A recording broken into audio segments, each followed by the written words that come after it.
What's up, y'all? My 10 favorite TV shows of 2024. Let's get it.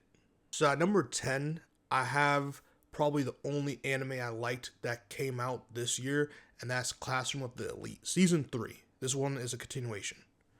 So, Season 3, I felt like had something really different from Seasons 1 and 2, and that's the conflict didn't really result into the epic finale that season 2 was, or the big drama reveal, or like some kind of shot in secrecy that season 1 ended with. Season 3 to me from beginning to end felt like chess one big game of chess. Like it felt like there's your main character and then there's all these different pieces, and they're just moving, and there's the main character that we know of his moves, and then there's someone in the shadows moving their pieces, and he's trying to play them without really knowing where their moves are. And that was a really interesting take to have for season 3. And season 3, and I really don't want to compare the show to Game of Thrones, because they're just two completely different shows, of course. But what I really liked about the early seasons of Game of Thrones is everyone had an agenda. Everyone had a different move, but there were still powers that be, if you want to say, that had their moves and could see the whole chessboard. That's the best way to compare what season 3 of Classroom of the Elite was. And I felt like no other anime that came out, and there's a bunch that came out, and there are some really good ones, but Classroom of the Elite that came out way earlier this year, like I think beginning of the first month of this year, so basically almost a year ago, was the best anime from start to finish, with the best plot and the best characters. So that's number 10.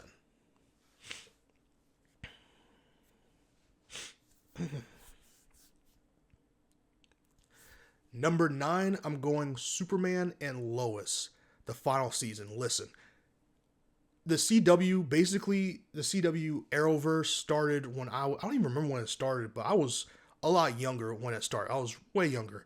So the fact that it's now ended is bittersweet. Ran its course, but bittersweet. But I will say, Superman and Lois from beginning to end was a very solid series, and I gave that show no chance. I'm not gonna lie, I was one of the show's biggest haters. I say that like I didn't really talk any shit about it. I just didn't care to watch it. I didn't care to review it. I didn't care anything about it. I was like, I'm done with the Arrowverse after like, I think I stopped watching like the last season of Flash or something like that. But now it's more life circumstances, stuff like that. I still want to go back and finish the Flash. But with that being said, Superman and Lois, very solid series. Very solid series. I love everything about it.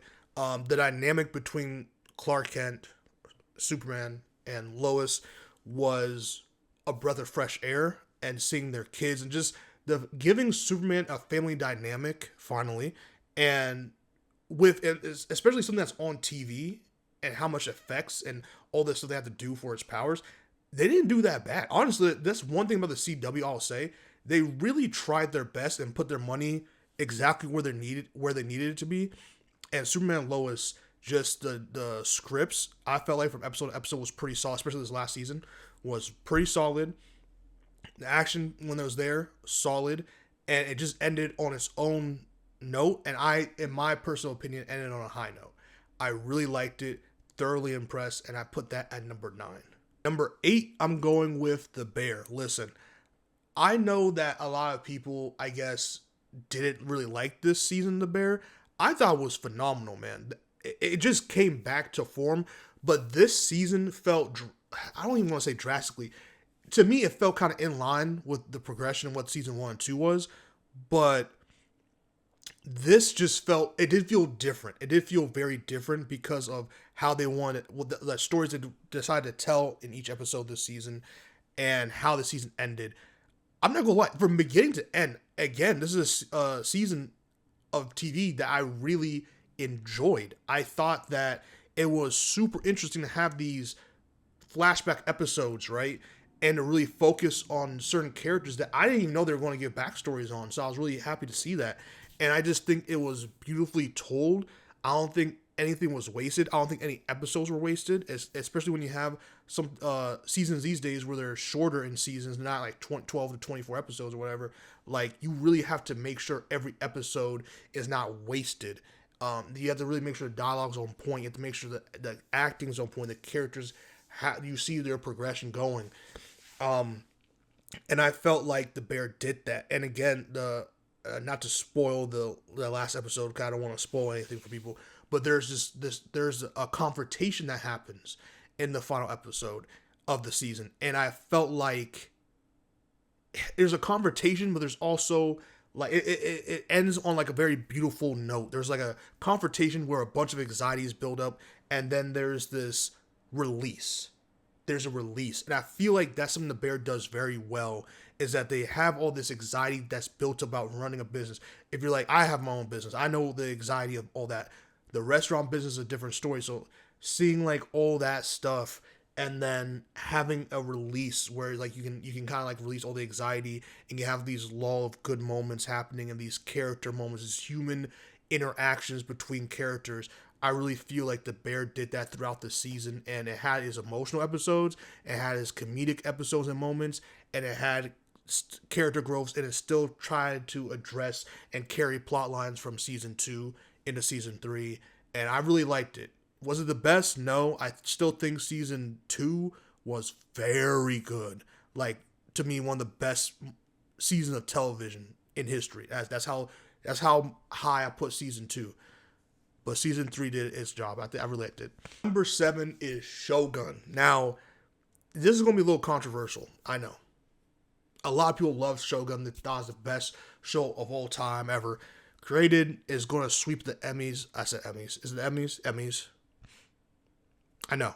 But maybe it's because I watch a lot of anime and have watched a lot of anime that had to deal with that era in Japanese history, that maybe I'm just like, I've just seen a lot of media. Like, I consume a lot of media that are in dramatic TV shows that have to do with stuff like Shogun. So maybe I'm just a little different from most people, where it's like, I've seen a lot of this before. Do not get me wrong, this show is phenomenal. The characters are phenomenal. The acting is top tier, above top tier. There's a level for that. This episode, there's a whole motorcycle. Sorry about that. This season, or this series really, is really well done. So do not get it twisted. This is FX at its highest. This is a show that's going to go in the history of FX and what they can do, what they can deliver. And man, I just really like, just like the Bear. Again, they had the Bear and they had Shogun. It's just an amazing year. Excuse me, amazing year for FX. And Shogun delivered. I just feel like I've seen a lot of this already because of my years watching anime and how much historical anime are based off of these kind of situations. So that's probably why for me. But still, it's on the list. Number 7. Number 6, Mr. and Mrs. Smith. Listen, I don't care if y'all didn't like this show. I really like this show. I'm a huge Donald Glover fan. I thought that this was a great return to TV for him, since I believe his last time on TV was Atlanta. Great return to TV for him. I really liked the acting all across the board. I liked the acting. I liked the supporting cast.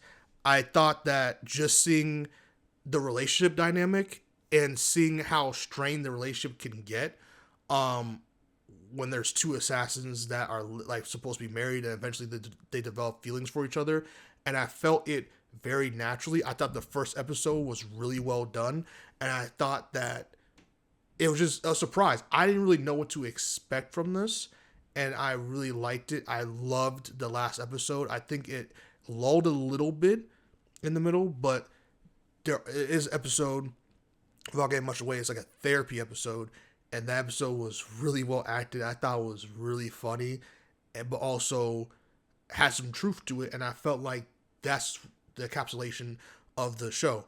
It had funny moments. It had just human moments for two people that are in a ridiculous situation, and I felt like that is what I could ask for. And I felt like, I want to say her name is Maya Erskine.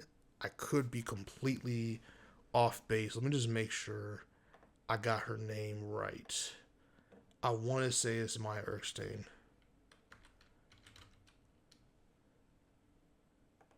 Okay, if I'm pronouncing that last name wrong, I apologize for that. But yeah, the two of them together is dynamic. Their dynamic and chemistry is really really good. Um, and yeah, I just really like that. I really like the show. I know people are like if this and this, and I really liked it.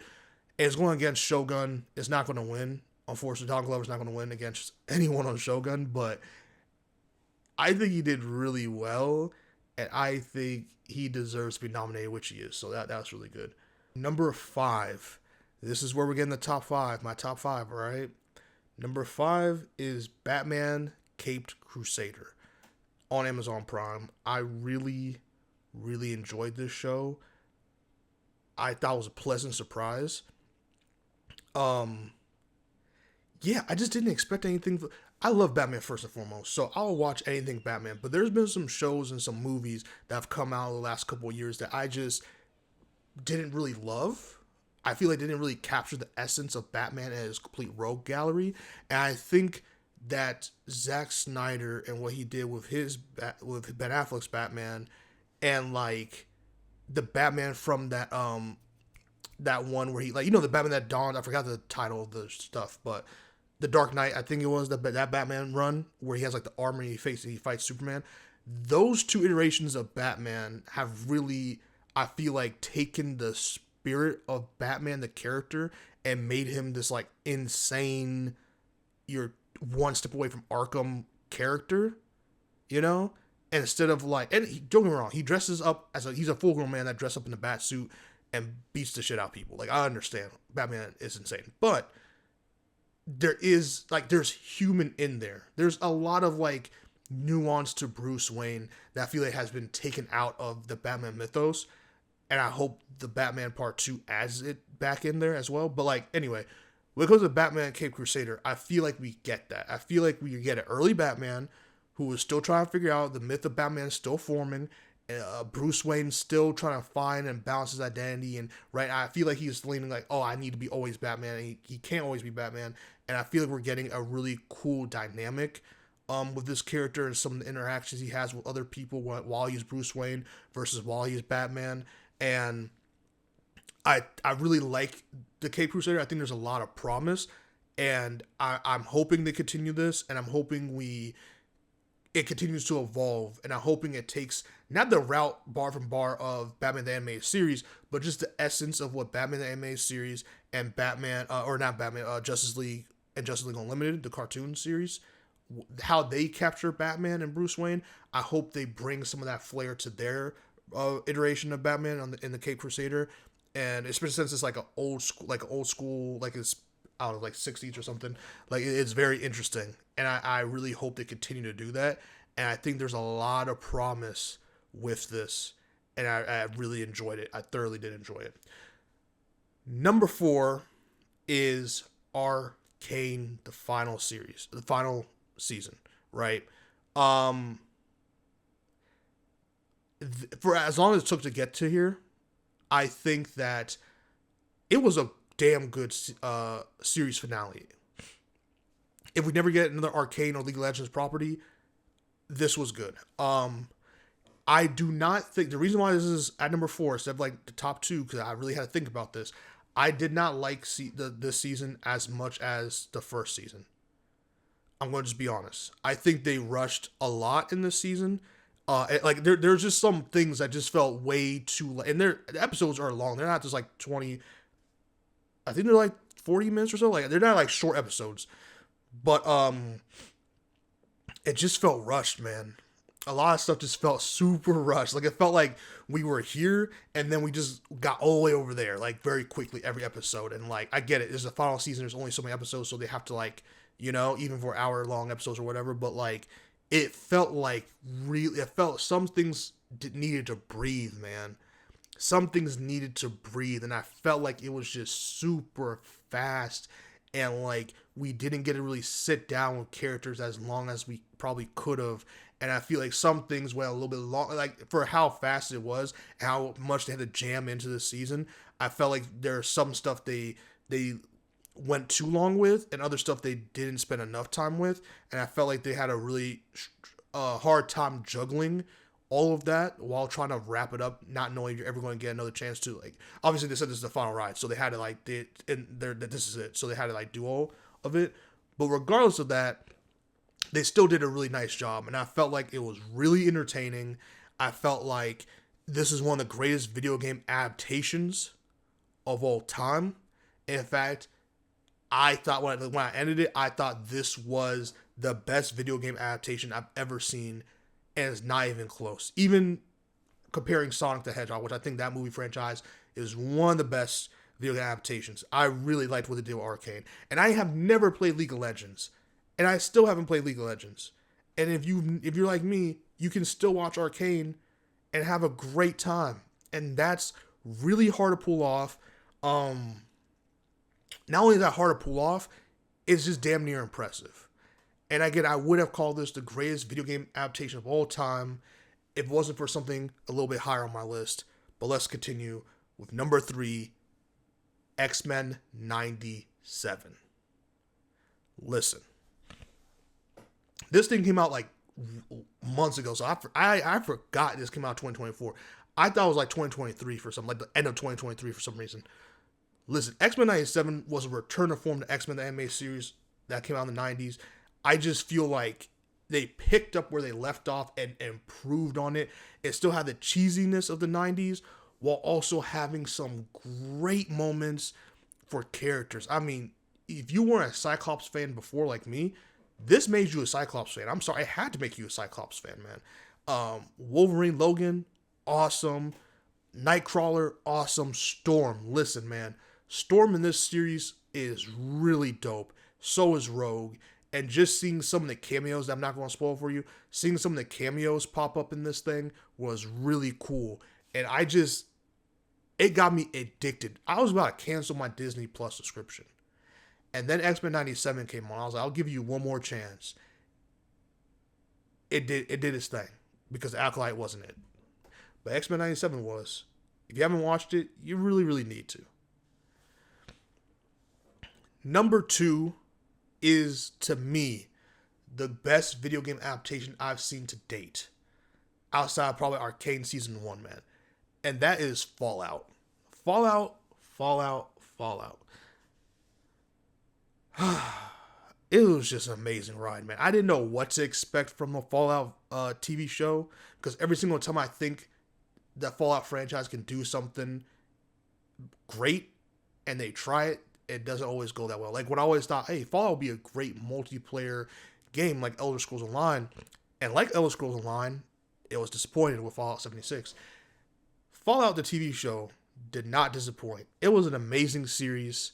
You can tell they had hella budget and they used it well. They used it where they needed to. Acting was super good. And to me, it captured the quirkiness and it captured the adventure aspect of Fallout. I felt the world was vast. I felt the world had a lot of lore, and I felt like I was experiencing that with the characters, and that's really cool. Fallout was an amazing series. I don't want to spoil anything because I really feel like if you want something just new, and you've never played Fallout, now that you don't have to worry about that. If you want something really new, something really exciting, something adventurous, but something also goofy, yet something with a bit of tragedy in it, and some really well done acting, Fallout, the TV series, is where you want to be. That's why it's at number 2. Number 1. Max, you got yourself one with this. Max got yourself one with this. The Penguin. Listen, man. This is why I say Batman has the best rogues gallery of all time. This was an impressive series, man. This was an impressive, the hype matched what I saw. This was an impressive series, bro. If it wasn't for the Penguin, Fallout would be number 1.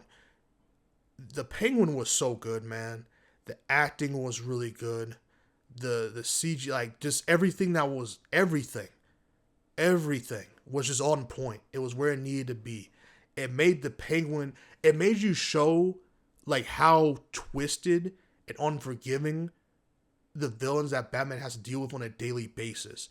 And it's like crazy that he keeps his sanity to a certain extent where he doesn't like kill these people, because man, it's unforgiving. And I love how the Penguin shows that Oswald Cobblepot is this weird, demented lunatic, just like the rest of them. Even though in his heart of hearts, he feel like he's owed this, and he feel like he's some kind of like Robin Hood. It's like, bro, you're a criminal just like the rest of them, and you're effed up in the head like the rest of them, and you're dude, you're a piece of shit. You're just a piece of shit. And I think they captured a bunch of the different crime families in Gotham really well, and made Gotham City kind of feel like its own character, which I always harp on. And I hope they do in the Superman movie. Like, I'm always big on, like, yo, these cities are made up for a reason. They have life, breathe life into them. Let the cities also, the setting, let it feel like an extra character. And I promise you, it'll elevate whatever property, whatever TV show or movie, it'll elevate it to the next level. And the Penguin did that, and I really liked it. I thought it was really well acted. Colin Farrell deserves an Emmy. He deserves every single Emmy humanly possible. That man is, that's acting. That's acting. But that's it. That's my top 10 favorite TV shows that came out in 2024. 2025 should be a treat. I think we're going to get a lot of good stuff. I'm excited for Invincible to come back. I'm excited for a lot of stuff. So leave a comment down below. Let me know what you think of my list. If you have a top 10 list or a top 5 or top 3 list, drop that in the comment section as well. See y'all in 2025. Peace.